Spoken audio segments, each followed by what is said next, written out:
الله الرحمن الرحیم. محترم سامعین، پروګرام تحفه د سهار شروع شو او نن موږ د پروګرام کې د روزې د حفاظت طریقه ذکر کوو. دې سلسله کې امام احمد ابن حنبل رحمت الله علیه د خپل دور د بزرګانو یو طریقه نقل کوي.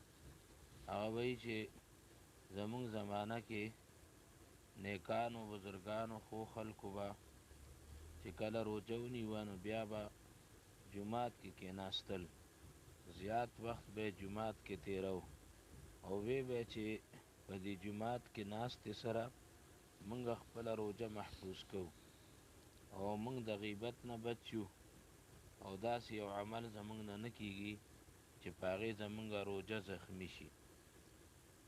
دا خبره چې دی المغنی د ابن قدامه رحمه الله په صفحه 447 او جلد څلورم کې ذکر کړی ده.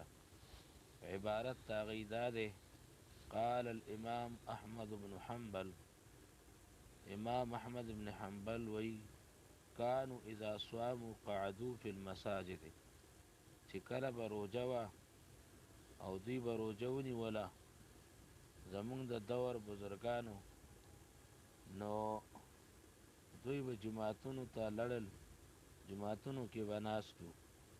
وقالو نحفظ صومنا، موږ د خپلې روژې حفاظت کوو. ولا نغتاب احدا، چې جماعت کې کینو نو بیا به موږ د چا غیبت نه کوو. ولا نعمل عملا یجرح به صومنا، او نه به موږ یو عمل کوو، یو عمل چې هغه زموږ روژه زخمی کی.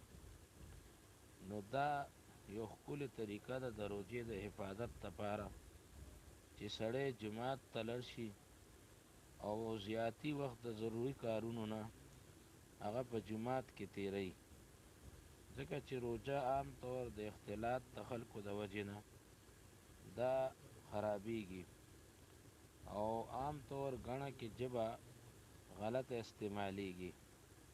عمر ابن عبدالعزیز رحمه الله یو قول دی چې قائم اللیل و صائم النهار ان لم يحفظ لسانه افلس یوم القیامت. وی هغه سړی چې دی د شپې ولاړ دی، دی الله ته عبادت کوي او د ورځې روژه نیسي، که چېرې دی د خپلې ژبې حفاظت ونه کړي نو دی به په ورځ د قیامت باندې غریب او فقیر راپاسي.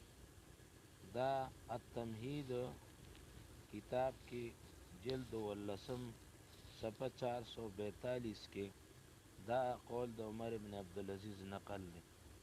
سامعین حضرات، د روژې د حفاظت لپاره بهترین طریقه هغه دا ده چې سړی خپل زیات وخت د ضرورت نه چې کمی نو هغه په جومات کې صرف کی، او یا که الله پاک دته فراغت ورکړي چې ټول وخت یې جومات کې تیر کی نو روژه به محفوظ شي. الله تعالی دې موږ له په دې د عمل توفیق راکړي، آمین.